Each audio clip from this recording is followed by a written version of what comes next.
by Brent Fox. I want to first and foremost apologize to my viewers about last week.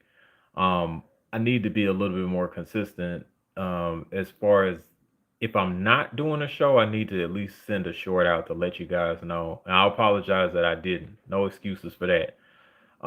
Today, I am going to have to be brief.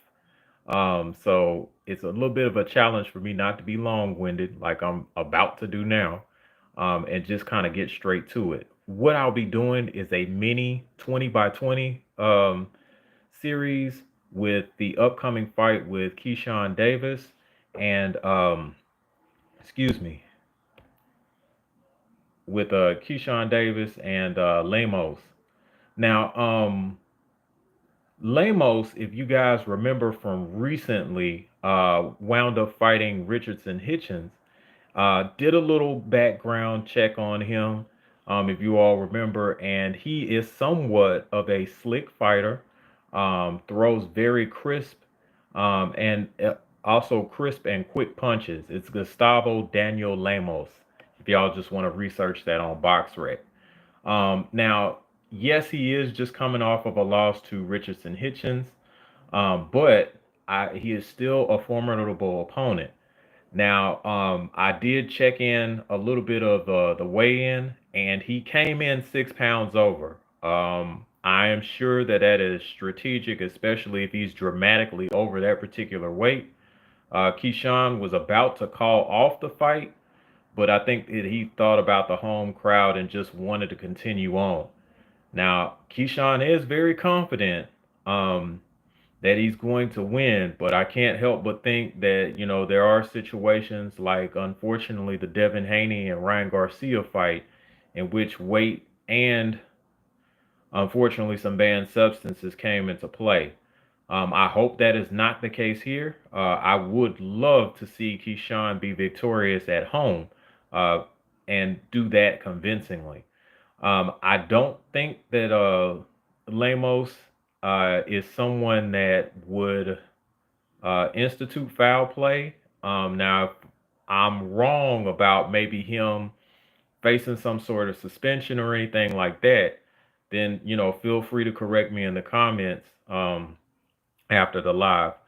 But this is actually going to be a lot better fight than what people give it credit for. Just because a lot of folks have not heard of Gustavo Daniel Lemos does not mean that he's not a good fighter. He is a very solid fighter from Argentina. And he actually has a pretty good KO percentage. Out of the 30 fights I think that he has 19 KOs out of his 29 victories that he actually had. So only 10 of his victories actually went the distance.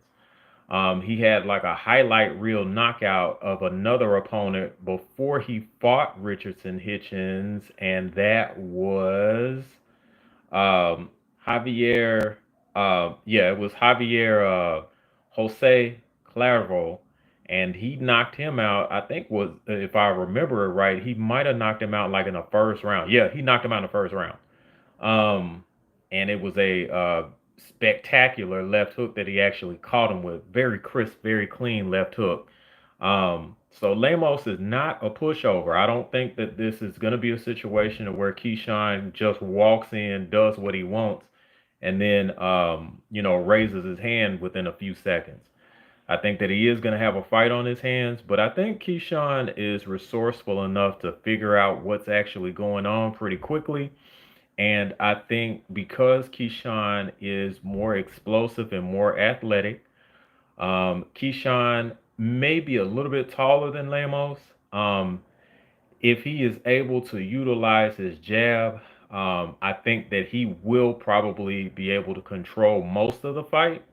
But again, Lemos, excuse me, is he is pretty slick. Okay, he does use slick head movement to try to get through straight punches to land that beautiful left hook. Now, I'd probably be on the lookout for that if I was in Keyshawn's camp, just to be defensively responsible. So what that would basically mean is if someone's throwing a hook, you have several options. You can parry it. You could block it. Um, you can also roll under it and then come with your own punch as well. I mean, there are several different options that you could actually utilize to neutralize a left hook, especially if you have a good right hand. Um, and I think Keyshawn does have a decent enough right hand, but I also think that Keyshawn's left hook is very good, and he throws very good and well placed uppercuts as well. I think a lot of people sometimes forget about that, but Keyshawn has a very good inside game too. I think that he could easily catch Lemos coming in with a hook and uppercut combination. Hey, salute, Jared. Thank you so much for stopping by. I think that he could actually catch him with a hook uppercut combination. Both fighters are orthodox, so he can definitely lead him in and catch him with an unsuspecting left hook and then finish it with a right uppercut, or he could double up, which means that he can throw the hook and then come back with the uppercut. Either way is actually pretty good. Very excited about this particular fight as well. It's going to be also marking the return of one of my favorites, which is Rais the Beast Alim. If you guys don't remember Rais the Beast Alim, he was a 122-pound fighter when I was keeping up with him, and basically he was in the race with Stephen Coolboy Felton. We also he was also fighting Leo Angelo, not fighting Leo Angelo. He was also in there with Leo Angelo when when all three of these guys were like PBC fighters fighting for titles. Rais has a very exciting style, throws punches in bunches, quite literally, puts together beautiful combinations. His hand speed is phenomenal. Um, I, for one, am very, very excited to see him actually fight, along with, of course, Abdullah Mason and Troy Isley. But Rais, yes, I would love to actually see what he's gonna do. He's coming off of a year-long layoff. Well, it's been over a year, almost 2 year layoff.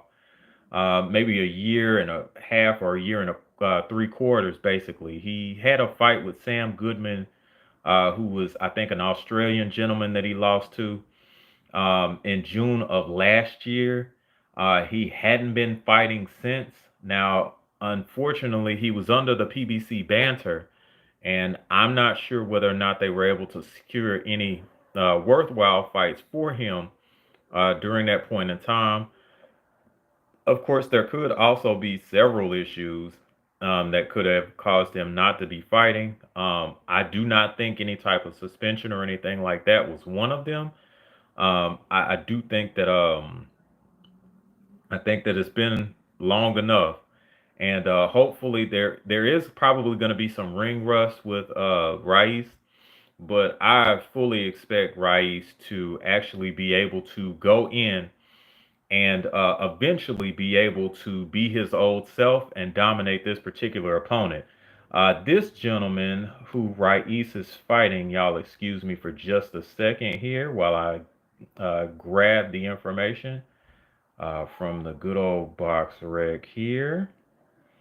Okay, so Rais is actually fighting a gentleman by the name of Darylin Hernandez Garaldo, and I think, just came off of a knockout loss, if I'm not mistaken. Yeah, he's a Dominican fighter that came off of a knockout loss to, oh, come on now, uh, Christopher Diaz Valles.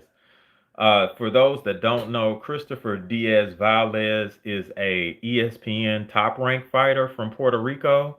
Looked very, very promising at one point, but I think he endured losses to. I know he lost to Emmanuel Navarrete, and I think he lost to Isaac Dalbe as well. More recently. Let me see. Let me see. Let me see. Yeah, here he is. Yep. Um, He basically, yeah, he knocked out Darylin Hernandez Gerardo. Looks like in the second of an 8 round fight.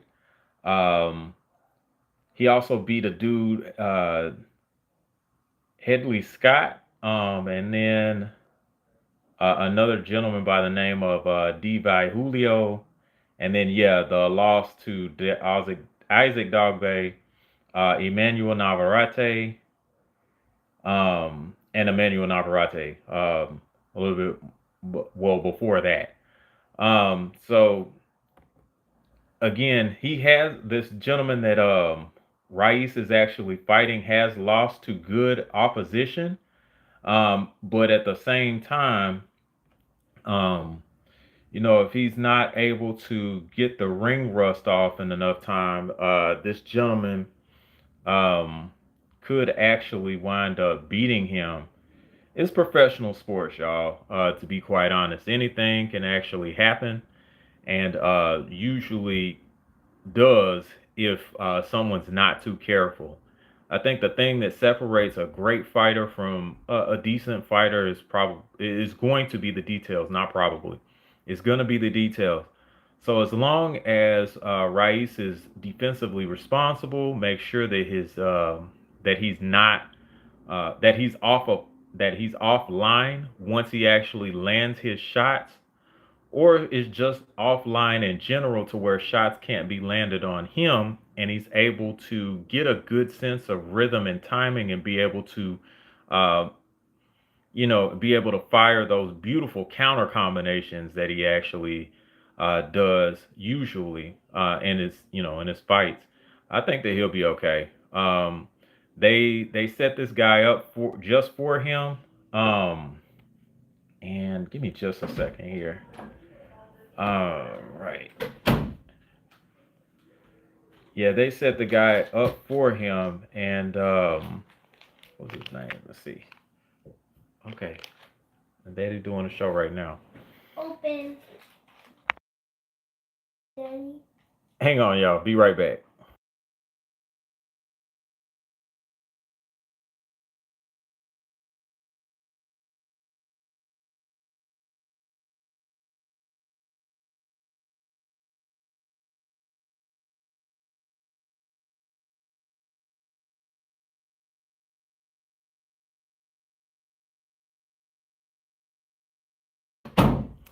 Well, as I always say, real person, real situations. Okay, so back to it. Yes, so the gentleman Derlin Hernandez Geraldo is of course a Dominican fighter. Looks like he is 12-2-1, and of course, I think that he is actually set up for Rais to have a showcase fight against. But if he's not too careful again, and not brushed up or polished off with his details, then that could end up a bad night for him. But I don't think that that would happen. But then again, like I said, in professional sports, you never know. Um, the other matchup that I'm kind of looking at um, is the Troy Isley matchup with a gentleman by the name of Tyler Howard. Now, this Tyler Howard has a 20-1 record. Now, even though that could be against limited opposition, um, I would not, um, I would not count that out. Now he does have 11 KOs um, in his 20 victories that he actually has, so he may have decent power, but I don't think it's going to be enough to deter Troy from what he wants to do. Looks like he only lost to Ian Green, which I mean that's not bad. But at the same time, excuse me, yeah, he's had limited opposition. Um, yeah, he's had limited opposition. So I think that Troy would probably be able, at least on paper, uh, to be able to just kind of have another type of showcase fight and be able to beat a guy with a good record. even though, of course, it looks like on paper it could be a little bit padded. But I look forward to seeing Troy fight again. It's always to me, it's always exciting to see him in the ring. Speaking of someone that is very exciting in the ring, Abdullah Mason will also be fighting a gentleman by the name of Johan Vasquez. Johan has a 26-5 record. Um, Even though I do believe this is another case of having fought a guy with a good record, but again, it's against limited opposition. I think that Abdullah Mason should have, because he stays active. Abdullah stays active. So I think that with Abdullah being so active, he shouldn't have too difficult of a time unless something goes drastically wrong. Being able to go ahead and end the night for Mr. Vasquez. Then again, of course, this is professional sports and anything can happen. Um, but yeah, I do actually look forward to those particular fights on the top rank card. Now it looks as though that it'll be on ESPN Plus tomorrow, which is Friday, November the 8th. Let me see what time they may be showing it. Let's see here. Okay, so it'll be Friday, November the 8th. I think it may wind up being probably closer to it looks like maybe 9 or yeah, maybe 8 or 9 p.m. Central Standard. Um but yeah, I do actually look forward to seeing the Keyshawn Davis card. Keyshawn is a very exciting fighter. I actually enjoy watching Keyshawn fight. Um as well as as well as the nice surprise of wow, Raheem Elise, man. I'm a fan of his. I'm very excited to see him fight, man. Hopefully he puts on a good showing. But yeah, I just wanted to do a quick 20 by 20 while I still had battery power in my phone and a little bit of time. So if you don't mind, please view the video, like it. Also, please check out all my brother's content. I'll just run through it. I am Trill Will. He is on YouTube any day of the week at any point in time.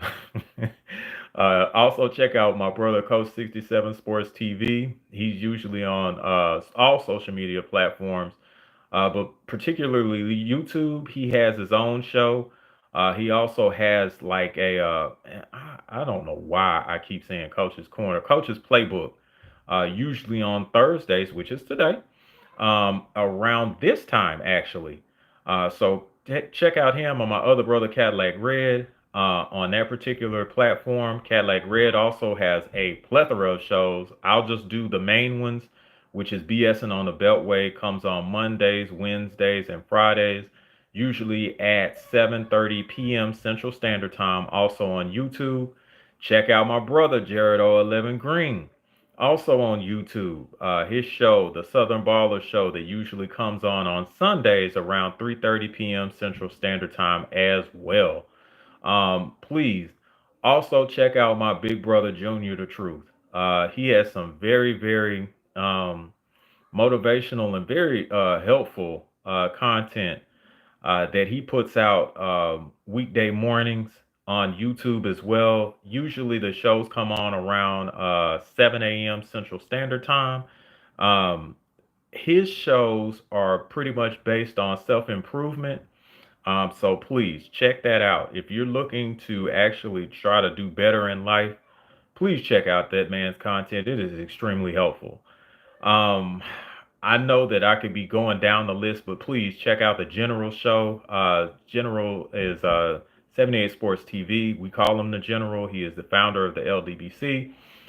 His content usually comes on weekdays, 10 a.m., also on YouTube. Thank y'all so much for watching another episode of It's Just Me, hosted by Brent Fox. Until next time, I holla.